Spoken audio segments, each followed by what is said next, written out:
personne ne le monte.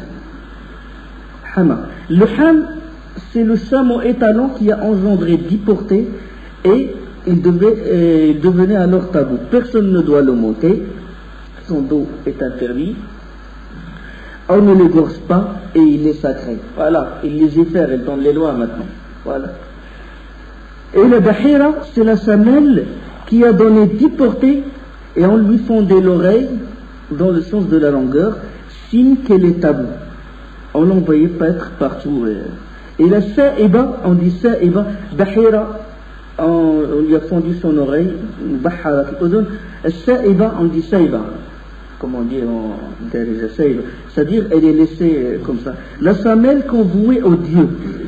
Si le vœu formulé est exaucé, ils font un vœu, ils disent voilà, si ce vœu est exaucé, je lâche cette samelle, on ne l'égorge pas, il est libre, il peut être là où il veut et tout. Et la wasila, c'est la brebis qui a donné 10 petits en 5 portées doubles, des jumeaux.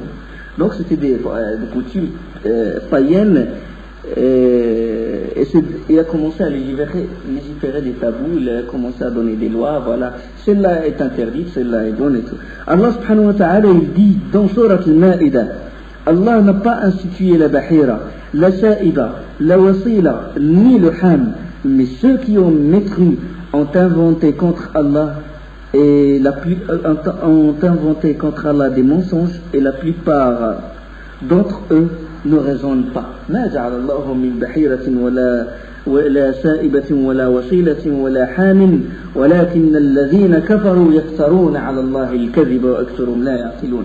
سبحان الله. Allah subhanahu wa ta'ala, Allah subhanahu wa ta'ala, il n'a pas institué ça. C'est des hommes qui ont institué ça. Allah subhanahu wa ta'ala dit dans un autre verset, que dites-vous de ce qu'Allah a créé pour vous comme subsistance et donc vous avez alors fait des choses licites et des choses interdites. قل أرأيتم ما أنزل الله لكم من رزق فجعلتم منه حلالا وحراما قل الله أذن لكم أم على الله تفترون. Ils rendent illicite ce qu'Allah a rendu illicite. Ils interdisent ce qu'Allah a rendu illicite. Subhanallah. Donc il a interdit des samelles. Allah subhanahu wa ta'ala, il a autorisé l'an'am, il les a autorisés ces halal. Et eux, ils s'interdisent ça et ça. Comme maintenant, les adorateurs de vaches, ils ne mangent pas la vache, ils boivent de son lait. Ils s'interdisent des choses. Allah subhanahu wa ta'ala dit يفترون على الله الكذب. Ils disent sur Allah des mensonges. Dit, est-ce qu'Allah qui vous l'a permis, ou bien forgez-vous des mensonges contre Allah? Donc qu'est-ce qu'ils ont fait? Ils ont adoré sous l'ordre de Amr ibn Luhay. Donc ils l'ont pris comme un dieu.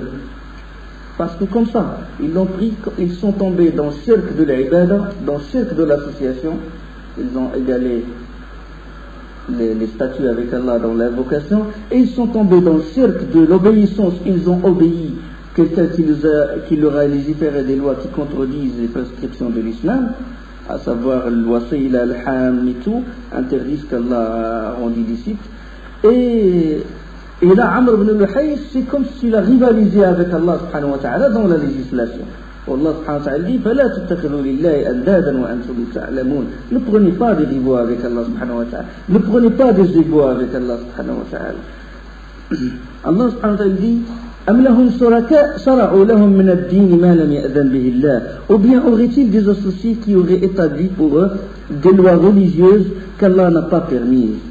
Donc, du moment qu'ils l'ont suivi dans l'égarement, ils l'ont suivi dans la désobéissance d'Allah, c'est comme les Arabes, ils l'ont égaré avec Allah subhanahu wa ta'ala, et ils l'ont adoré, et ils l'ont pris comme Seigneur. Comme Allah subhanahu wa ta'ala dit sur Al-Kitab, اتخذوا أحبارهم ورهبانهم أربابا من دون الله والمسيح ابن مريم. Ils ont pris leurs rabbins et moines comme Seigneur, ainsi que le Messie, fils de Marie.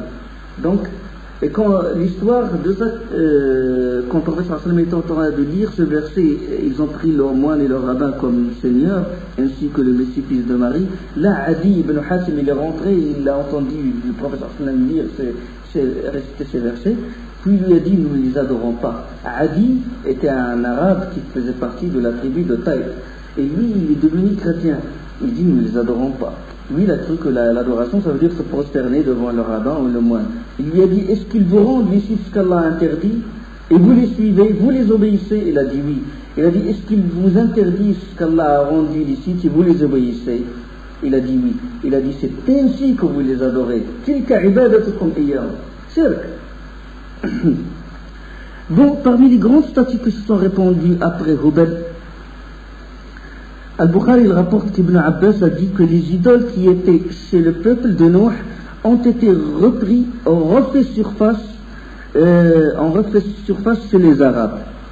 Wad wa Suwa' wa Yaghouth wa Ya'ouq wa Nasr.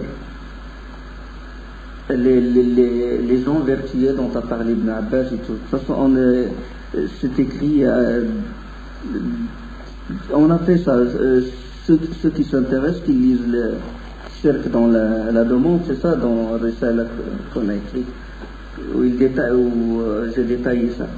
De toute façon, comment ils ont repris surface chez les Arabes, ces idoles-là du peuple de Nuh? Bon, il y avait plusieurs versions. Il y a soit ils étaient au bord de la mer et que Amr ibn Luhay les a ramenés et tout, mais de toute façon, soit c'est les mêmes noms qui étaient repris ou les statues elles-mêmes. Ou les statues elles-mêmes. Woud wa Suwa', parce que dans Surat Nuh, il dit وَقَالُوا لَا تَذَرُنَّ آلِهَتَكُمْ وَلَا تَذَرُنَّ وَدًّا وَلَا سُوَاعًا وَلَا يَغُوثَ وَيَعُوقَ وَنَسْرًا. Ne délaissez pas vos divinités et ne délaissez pas Woud wa Suwa', Yaghouth, Ya'ouq wa Nasr. C'était des noms de gens vertueux, et bon, ils étaient repris, et leur statue, la statue de Woud, elle a été adorée par une tribu qui s'appelle Kalb, à Dawmat al-Jundul. Dawmat al-Jundul. C'est une ville de Sham qui est proche de l'Irak. Suwa' il a été adoré par Hudayl, une autre tribu proche de la Mecque, à côté du littoral. Yaghouth, il a été adoré par Murad, puis par Bani Ratif. C'était des Yéménites du côté de la Mecque. Ya'ouq, il a été adoré par Hamdan au Yémen. Et Nasr, adoré par les Himyarites du Yémen. Hubal, c'est Quraysh. Daws, c'est Dhul Kaffayn. Allat, il a été adoré. Daws, il a adoré Dhul Kaffayn. Allat, il a été adoré par la tribu de Taqif. Al-Uzza, bon, c'était des statues qui ont, on va en parler après, qui ont été bons. Par exemple, Allat, il a été détruite par Al-Mughira ibn Shu'ba radiyallahu anhu. Ça, c'est après la venue de l'islam. Al-Uzza, c'est le temple de la région de la Mecque. Et Manat, il était sur la côte de la mer Rouge. Et bon, il a été démoli par Ali radiyallahu anhu, Ali ibn Abi Talib. Ça, bon, il y avait plusieurs statues, c'était pas seulement Lat ou Manat et tout. Mais les plus étranges parmi les statues, c'est Ishaf wa Na'ilah. C'est ce qu'on appelle Ishaf wa Na'ilah. Ishaf, c'est quoi? Ishaf, c'est un homme du Yémen. Et Na'ilah, c'est une femme du Yémen. Alors, bon, ils s'aimaient beaucoup. Ishaf, il a demandé Na'ilah au mariage. Le père de Na'ilah, il a refusé. Et ils se sont fixés un rendez-vous à la Mecque au cours du pèlerinage. Là, puisqu'ils s'aimaient tellement, ils se sont dit, bon, on va se voir, on se fixe un rendez-vous à la Mecque, parce que bon, les Yéménites, pendant la période de l'Hajj, ils vont au pèlerinage. Ils se sont fixés un rendez-vous, ils se sont rencontrés, et là, profitant d'un moment d'inattention des gens, Ishaf et Na'ilah ont commis le grand péché, la fornication, à côté de la Kaaba, subhanallah, à côté de la Kaaba, grand péché dans un endroit sacré, dans un mois sacré. Allah subhanahu wa ta'ala les pétrifia, il les transforma en pierre. Il y a même Aïcha, il l'a dit, il y a un hadith de Aïcha radiyallahu anha. Donc c'est par miracle Allah subhanahu wa ta'ala les transforma en pierre, il les pétrifia. Pourquoi il les pétrifia? Pour que ça soit une leçon pour les pèlerins, pour que ça soit une grande leçon pour qu'ils ne refassent pas la même chose, pour qu'ils ne fassent pas des péchés dans Bayt al-Haram. Alors, Ishaf a été mis sur Safa, et là il a été mis sur Marwa. pierre, elle a été mise sur Safa, et là, la pierre, elle a été mise sur le Marwa, et puis pour que vraiment ça soit un signe et une leçon pour les pèlerins. Bon, après, les gens, bien sûr, ils ont oublié cette histoire de grands péchés.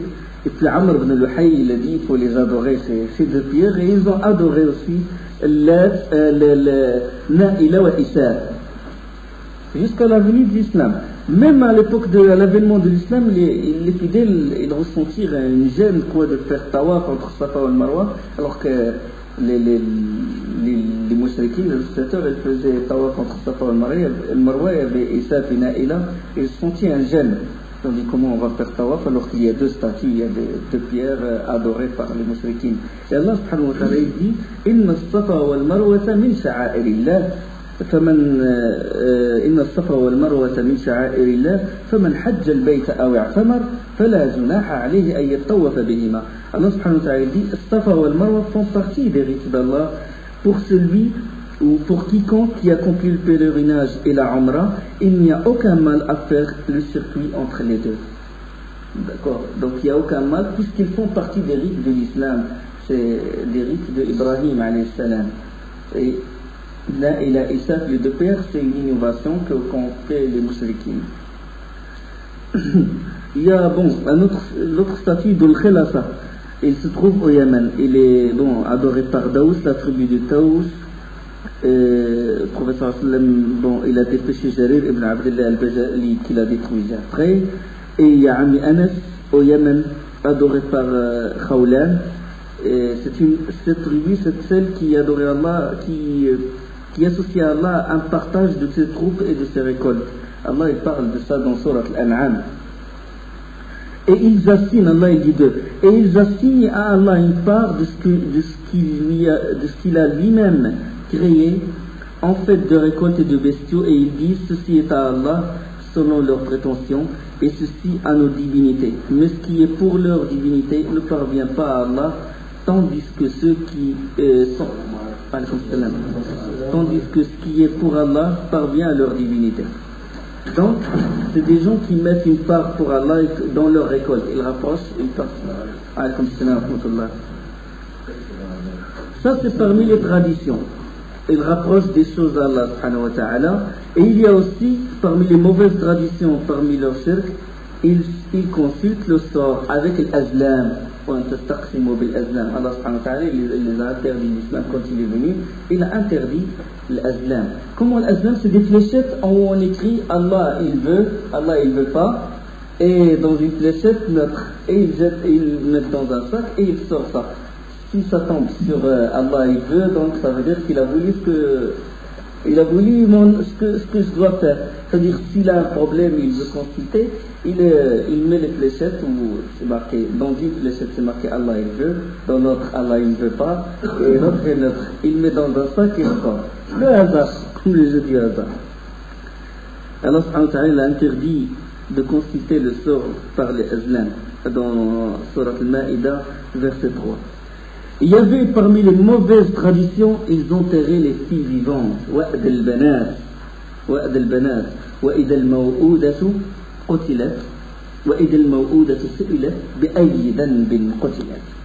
Et qu'on demandera à la fillette enterrée vivante pour quel péché elle a été tuée. Parce que c'était des hommes d'honneur et tout, il ne voulait pas avoir des filles, il veut que des garçons soient autour de lui pour montrer les Arabes à l'époque. Il y a aussi dans وَيَجْعَلُونَ لِلَّهِ الْبَنَاتِ وَلَهُمْ مَا يَشْتَهُونَ وَإِذَا بُشِّرَ أَحَدُهُمْ بِالْأُنْثَى ظَلَّ وَجْهُهُ مُسْوَدًّا وَهُوَ كَظِيمٌ يَتَوَارَى مِنَ الْقَوْمِ مِنْ سُوءِ مَا بُشِّرَ بِهِ أَيُمْسِكُهُ عَلَى هُونٍ أَمْ يَدُسُّهُ فِي التُّرَابِ أَلَا سَاءَ مَا يَحْكُمُونَ. Allah subhanahu wa ta'ala dit, et ils assignent à Allah des filles gloire et pureté à lui, et à eux-mêmes cependant qu'ils désirent, et lorsqu'on annonce à l'un d'eux une fille, son visage s'assombrit et une rage profonde l'envahit. Il se cache des gens. Doit-il se cacher des gens ou doit-il la garder malgré la honte malgré la honte?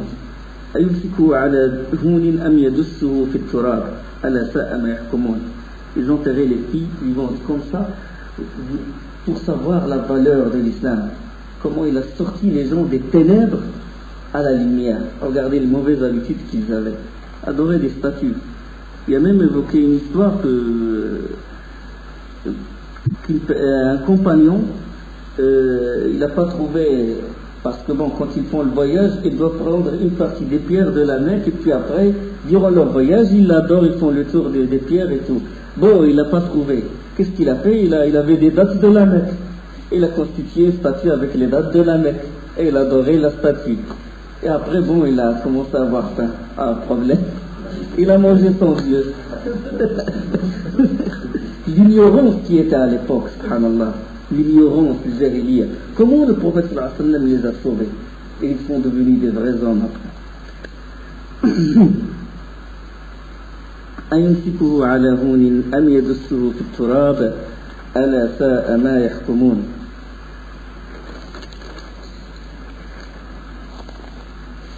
Bon, après ça, bon, après cette histoire, comment la religion de Ismaïl a été changée, il a été changé par ce qu'on appelle Amr ibn Luhay, le meneur à l'égarement, Amr ibn Luhay al-Khuzai.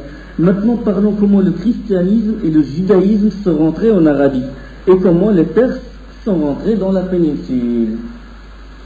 Parce que ces événements sont très importants, parce qu'à l'époque où a été envoyé le prophète sallam, il y avait les Perses au Yémen, et le Yémen, il y avait une partie où il y avait des Juifs, il y avait des chrétiens, et il était aussi sous l'occupation des Perses. Et il y avait une région du Yémen qui s'appelle Najran, elle était sous l'occupation ils avaient la religion du christianisme, Nasara Najran, quand le professeur sallam les a appelés. Bon, c'est une longue histoire. Ils étaient chrétiens au Yémen. Alors, les gens de Najran étaient chrétiens, une partie bon, du Yémen était juif, et Yathrib, c'est-à-dire Médine, il y avait Khaybar, une région qui s'appelle Khaybar. On va en parler dans la vie du prophète comment. Khaybar, les juifs de Khaybar, ils ne sont pas venus du Yémen, ils sont venus de Sham. Ils ont immigré. Et comment ces régions ils ont embrassé ces religions-là, comment le christianisme, le judaïsme et tout se sont installés dans la péninsule. Les historiens, Ibn Kathir, comme Ibn Hisham, Ibn Ishaq, ils débutent toujours cette histoire par une personne qui s'appelle Rabi'a ibn Nasr. Rabi'a ibn Nasr, c'était un roi du Yémen. Et ce roi du Yémen, il a vu un rêve, Ru'ya. Il a vu un rêve, tous les historiens l'évoquent.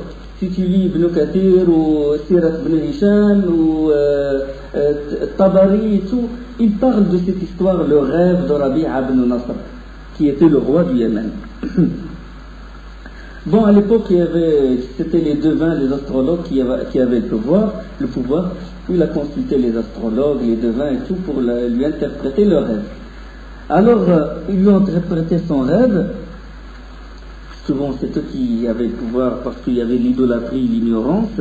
Et les astrologues, Rabi' ibn Nasr, il a fait recours à eux et ils ont interprété ce rêve comme quoi les Abyssins vont envahir le Yémen. Les Abyssins, l'Abyssinie, c'est le Habasha, côté de l'Éthiopie, la Somalie et tout. Les Abyssins vont conquérir le Yémen. Le rêve, comment il a été interprété par les astrologues. Là, il a pris peur, il a eu peur, il leur a dit papa, tout mon royaume va être détruit par les Abyssins. Alors, qu'est-ce qu'il a fait? Il a eu peur pour sa progéniture et pour sa descendance. Et alors, qu'est-ce qu'il a fait? Il a déplacé sa famille. Ils ont émigré de Yémen jusqu'à une région qui s'appelle Al-Hira, une région de l'Irak. Sa descendance, ses enfants et la famille, tout, il les a ramenés là-bas. Et là, il a pu conquérir cet endroit et il a installé sa famille là-bas. Et Rabi'a ibn Nasr est mort. Mais en même temps, il a laissé son fils, il l'a laissé au Yémen. gardé le pouvoir et il a déplacé la famille en Irak. Il est resté au Yémen. Le pouvoir s'est succédé et jusqu'à ce qu'est venu un des fils de Rabi'a ibn Nasr qui s'appelle Tabban As'ad. Tabban As'ad, il s'appelle Tubba. Les rois du Yémen, ils s'appellent Tubba. Les rois de l'Abyssinie, de l'Habasha, ils s'appellent comment? Négus, Najashi. C'est à l'époque du prophète sallallahu alayhi wa sallam, on voyait une lettre au Najashi, Najashi s'est converti en islam. Les rois de la Perse, ils s'appellent comment? Kisra. Les rois de Rome, ils s'appellent Qaysar. Il a eu le statut de Qaysar. Chaque roi, il porte le nom de Qaysar, ou Kisra, ou Tubba. Et le plus célèbre des rois du Yémen, c'est Tabban As'ad, qui est l'un des fils de Rabi'a ibn Nasr. Et alors, son royaume, il a été très élargi, il a atteint une certaine apogée, il était respectable, c'était un grand roi hospitalier et très riche. Il voyageait beaucoup, il faisait beaucoup de voyages, de tourisme, soit pour le commerce, soit pour le tourisme. Et alors, durant l'un de ses voyages au Sham, c'est-à-dire en Syrie, il a laissé un de ses fils. Il l'a laissé où? Il l'a laissé à Yathrib, à Médine. Et il a continué son trajet vers Sham. Alors, à Yathrib, le fils de Tubba, il s'est disputé, s'est querellé avec les gens de Yathrib. Et ils l'ont tué. Ils ont tué le fils du roi à Médine. Là, l'information est parvenue à Tubba et il est revenu. Il n'a même pas fait son commerce, il est revenu. Il est revenu en colère et il est venu, ça y est, pour punir les gens de Médine. Et pour venger, bien sûr, la mort de son fils. Et le combat, il a commencé. Ça y est, ramené son armée, ça y est, il est prêt, il a voulu détruire Médine. La chose qui a vraiment étonné Tubba, c'était pas le combat, parce que les Arabes, entre eux, ils étaient courageux et tout, mais ce qui l'a vraiment étonné, c'était l'hospitalité des Arabes. Le combat, ils s'entretirent, et puis la nuit, les deux clans, les deux armées, ils se séparent. La nuit, les gens de Médine, ils lui envoient la nourriture et les plats, les grands plats du Messoui et tout. Le combat le jour et le soir, il était très étonné. Il dit, quelle hospitalité d'être hospitalier envers ses ennemis. Ils avaient des valeurs agibles. Mais tout ça, ça n'a pas le poussé à se retrancher et il a continué, il a voulu vraiment venger la mort de son fils et détruire carrément Médine. Pendant ce temps-là, il y avait deux rabbins juifs, parce que les juifs ils étaient à Médine. C'est Khaybar, comme j'ai dit tout à l'heure, ceux qui sont venus de Sham. Ils sont allés le voir pour discuter avec lui, négocier et tout. Là, les négociations sont ouvertes, ils lui ont dit, qu'est-ce que tu veux exactement? Il a dit, détruire Yathrib. Ils lui ont dit, par Allah, Allah va t'anéantir avant que tu le fasses. Il a dit, comment vous le saviez-vous? Comment savez-vous que Allah va m'anéantir avant que je détruise Médine? Ils lui ont dit, c'est une ville et c'est un lieu d'asile d'un prophète. Innaha mahjaru nabi. Il a dit, comment le saviez-vous?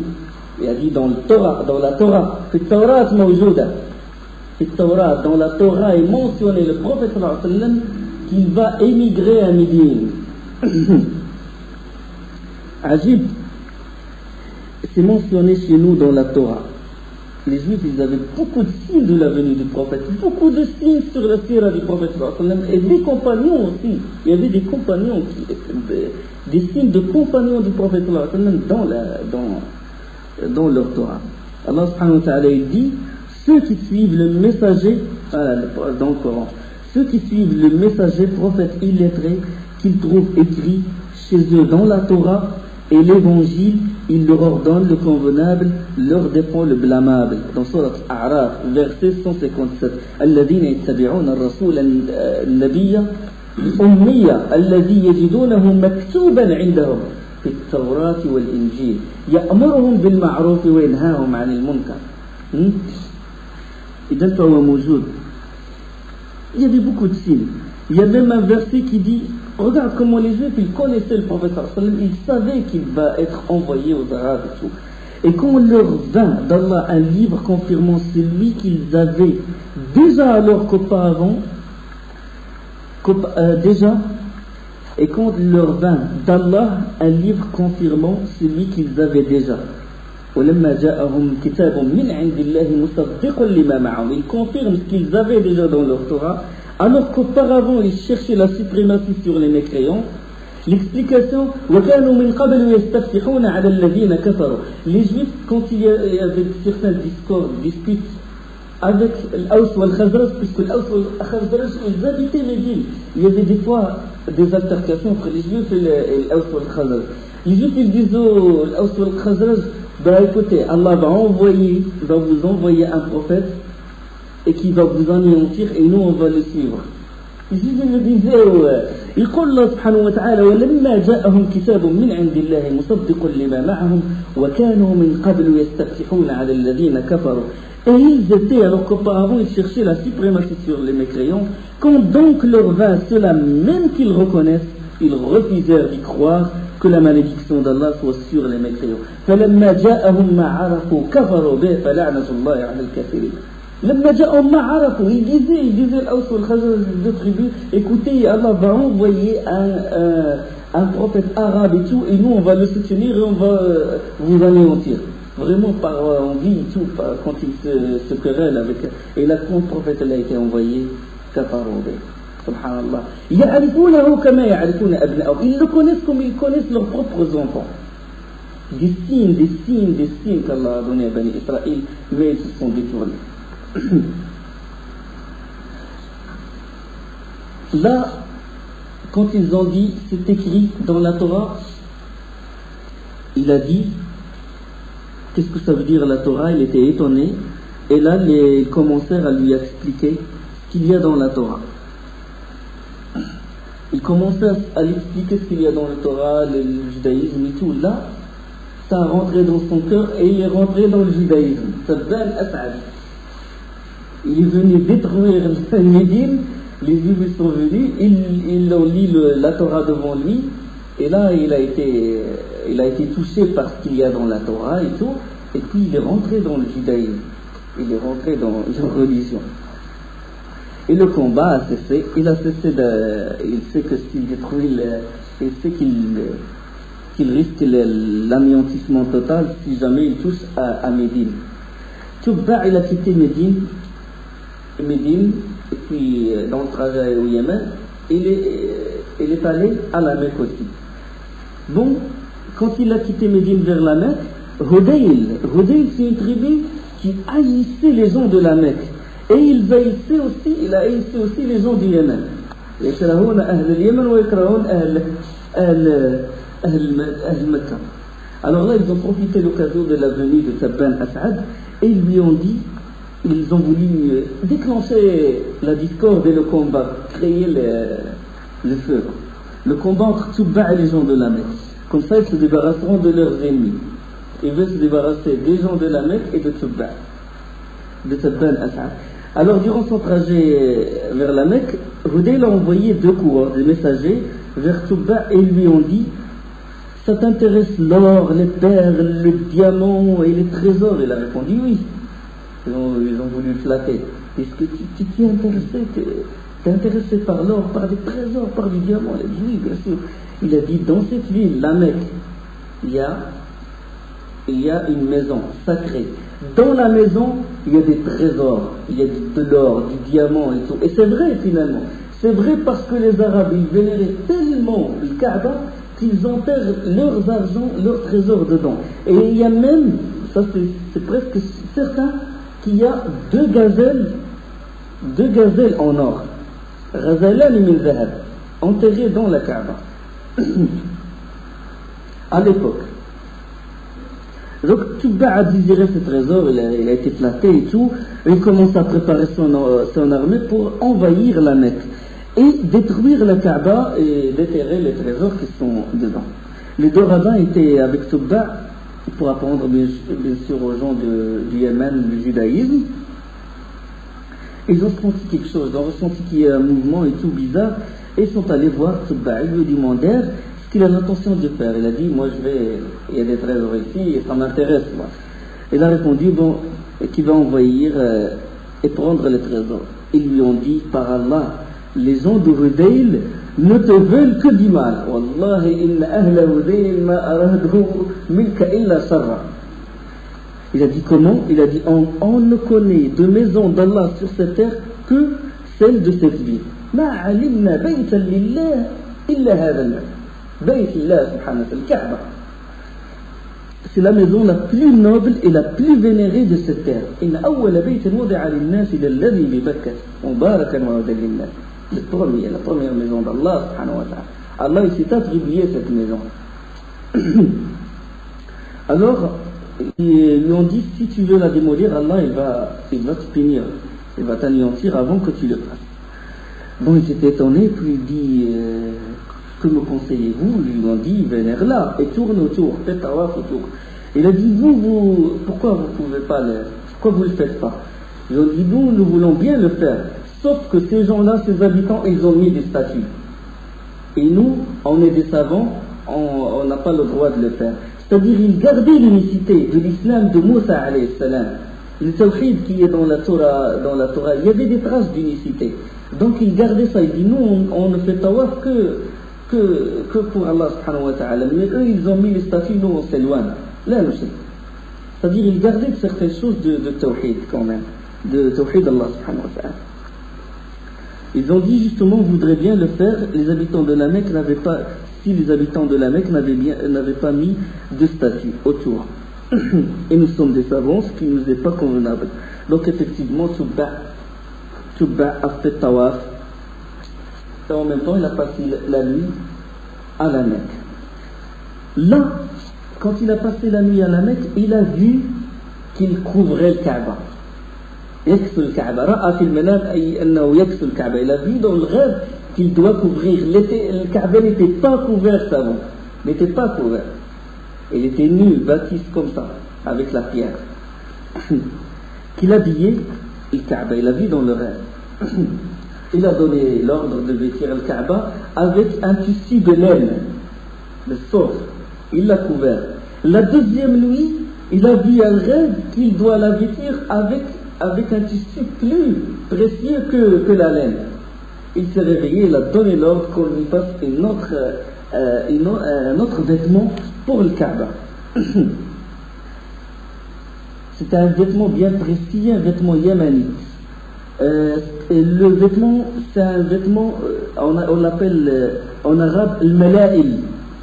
C'est un vêtement qui est fin et précieux et tissu spécialement yéménite.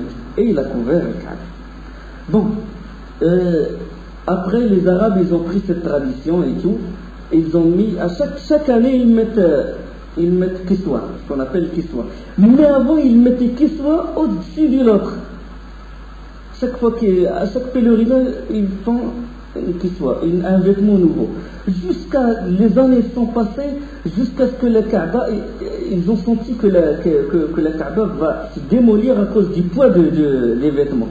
Et là, à l'époque de Abdul Muttalib, le grand-père du prophète, qu'ils ont enlevé les vêtements ils ont mis une nouvelle, et là, chaque année, ils enlèvent et ils mettent une nouvelle. D'accord?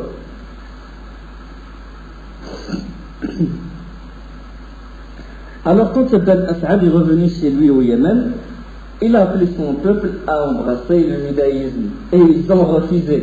Parce que bon, ils adoraient des idoles, ils adoraient à l'époque des idoles, et ils adoraient le feu, ils vénéraient le feu. Il y avait beaucoup de croyances païennes. C'était les idoles qu'a ramené effectivement Amr ibn Luhay, al-Khuza'i. Là, parmi les croyances qui ont été adoptées, ils adoraient le feu. Alors ils se sont finalement mis d'accord. Ils ont dit, écoutez, nous on rentre dans la religion, on prend comme juge le feu. On prend comme juge le feu. Il y avait une maison, toujours ils l'alimentent avec le feu. et il y a une porte, et si deux personnes se disputent ou deux groupes de personnes se disputent, ils les mettent devant la porte. Il ouvre la porte avec l'appel d'air, le feu, il sort. Et celui qui est touché par le feu, c'est celui qui a tort. Et celui que le feu évite, c'est celui qui a raison. Ils ont ramené les rabbins, et ils ont ramené leurs astrologues et leurs charlatans et tout. Ils se sont mis devant le feu.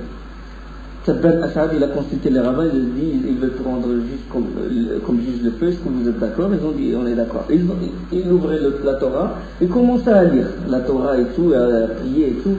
Les autres, de l'autre côté, la porte s'est ouverte de la chambre où il y a le feu il est sorti, il a touché les charlatans, là ils ont fui. Puis les gens qui étaient autour, ils disaient, non, il faut revenir, il ne faut pas fuir, il faut attendre. Ils ont refait la deuxième, ça c'est dans Sirat Ibn Hisham. Et ils ont refait la deuxième chose, le feu les a atteints, ils ont résisté et ils étaient calcinés par le feu. Là, le peuple de Tubba, qui est au Yémen, il a embrassé le judaïsme. Et c'est comme ça que le judaïsme est rentré au Yémen. Ça c'est avant la venue du prophète Muhammad sallallahu alayhi wa sallam. Et bien sûr, à Médine, c'était les Juifs, c'était d'origine chémite, c'est-à-dire de la Syrie. Ils sont venus de la Syrie, à Khaybar.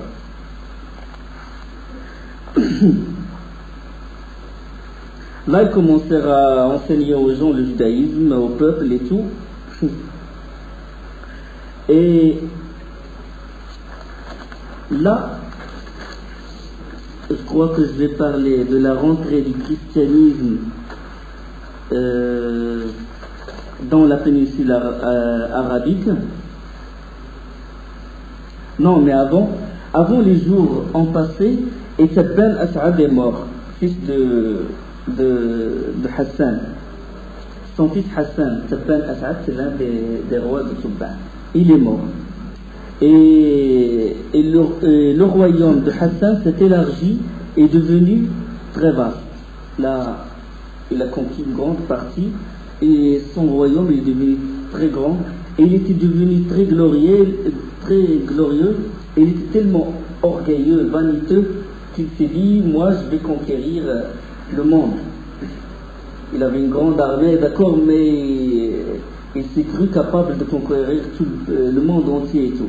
Et puis il a ramené ses notables et tout, il leur a dit quelle est la plus grande puissance sur cette terre. Lui on dit les Perses. Il a dit c'est par les Perses que je vais commencer. Il a préparé une armée, il a préparé une grande armée et tout.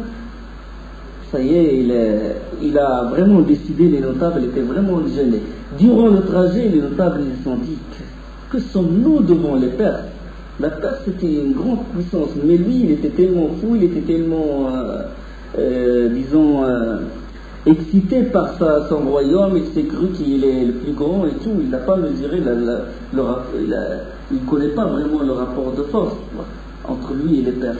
Les notables, ils ont dit, ça y est, lui, il nous mène vers vraiment l'anéantissement total. Et ils se sont réunis, qu'est-ce qu'il peut faire, et là, ils ont appelé Amr, le frère de Hassan. Ils l'ont appelé, et ils sont réunis avec lui, ils ont dit, regarde, ton frère, il nous veut du mal, il veut nous anéantir, il veut conquérir la Perse alors qu'il est incapable. Qui sommes-nous pour conquérir les Perses? Alors là, Hassan, il était très méfiant au point que personne ne rentrait chez lui, sauf s'il est fouillé par les gardiens. Tous les notables, personne ne rentre, sauf Amr. Amr, son frère, le seul qui rentre sans autorisation et sans être fouillé. Alors là, les notables, ils ont parlé à Amr, ils lui ont dit, écoute, tu rentres, tu tues ton frère, tu nous débarrasses de ton frère et on te donne le royaume après. Alors il a été flatté par ça. Quand il a dit le royaume, il sera au pouvoir, c'est le pouvoir, il aveugle les gens. Il peut vendre ses proches pour le pouvoir. Il a accepté. Il a accepté sauf un qui s'appelle Dhur-Ayn. Dhur-Ayn, il fait partie des notables. Tous étaient unanimes sur le complot, c'est-à-dire de tuer Hassan. Sauf Dhur-Ayn, c'était un de ces notables qui n'a pas voulu. Il lui a dit, écoute, si tu tues ton frère, tu seras cerné d'angoisse Allah t'infligera l'angoisse, les remords, tu ne vas plus dormir, tu vas avoir des problèmes et tout. Il vaut mieux ne pas le faire. Et lui, il a insisté, il dit, écoute, il a écrit une lettre, Zuraïn, et puis il lui a dit, garde-la chez toi, et ne l'ouvre que si je te le demande. Le jour où je te demande d'ouvrir cette lettre, tu l'ouvriras. Il a dit d'accord. Effectivement, Amr est rentré chez son frère, il a dissimulé un couteau, ce qu'on appelle khanjar, enfin poignard courbé. Il est rentré et puis il a tué son frère. Et il a pris le pouvoir après son frère. Alors après avoir assassiné son frère, Amr a été infligé de remords. Il ne dormait pas, il avait une insomnie totale. Il a consulté tous les médecins, tous les charlatans, tous les devins et tout. Ils étaient unanimes sur un point. Ils ont dit tout ça, ce qui t'est arrivé, c'est parce que tu as tué ton frère. Alors quel est le remède? Qu'est-ce qu'il doit faire pour vraiment guérir de cette maladie? Parce que c'est une maladie d'insomnie, il n'arrive pas à dormir, à fermer l'œil. Et là, ils lui ont dit une chose, c'est que tu tues tous ceux qui étaient dans le complot avec toi, tous ceux qui t'ont fait commettre ce crime. En effet, il a tué tous ceux qui étaient dans ce complot. Et le tour de Doro'ain est venu, le notable qui l'a déconseillé de... Son tour est venu et ce dernier lui a dit, attends, j'ai laissé comme défaut chez toi une lettre. Et je t'ai dit de ne pas l'ouvrir, que je te le demande maintenant, je te le demande, tu l'ouvres. Il a ouvert la lettre et il a trouvé 2 vers de poèmes. Dans les vers, je vais le dire en arabe, ألا من يشتري سهرا بنومي سعيد من يبيت قرير عيني فأما حمير غدرت وخانت فمعذرة الإله لذير عيني. Il a dit, qui est celui qui vend son sommeil et achète l'insomnie? Parce que lui, qu'est-ce qu'il a fait? Il a vendu le sommeil, Heureux celui qui dort tranquillement. Même si tu payes, même si tu donnes tout ton empire pour acheter le sommeil, tu ne vas pas le trouver. Mais heureux celui qui dort tranquillement. Alors que Himyar, c'est-à-dire les habitants du Yémen, ont rusé et trahi. Ont rusé et trahi, parlant des notables qui l'ont. Le pardon d'Allah a couvert Doro'ain. C'est ça la traduction des vers. Parce que lui, déjà, il a dit que là, tu vas être touché d'insomnie et tout. Et là, il dit, le pardon d'Allah, il a couvert Doro'ain. Parce que moi, j'étais rien. Et c'était, bon, ces vers-là, il était à l'origine de... grâce à ces vers, il a eu la vie sauve. Après la mort de Amr, les enfants de Rabi'a ibn Nasr se sont disputés le trône. Le trône au Yémen. Et le royaume, il s'était divisé en plusieurs parties. Bon.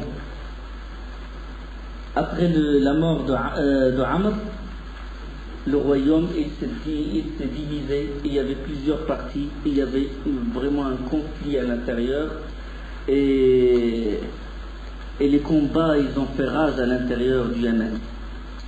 Au sein de ce conflit, un homme est apparu et il s'appelle Lukhunay'a. Un homme est apparu au sein de ce conflit, il y avait beaucoup de conflits, des tueries, une guerre civile à l'intérieur. Pourquoi? Parce que les fils de Amr ils se sont concurrencés, se sont disputés pour avoir le pouvoir et au sein de ce problème-là, il y avait des conflits.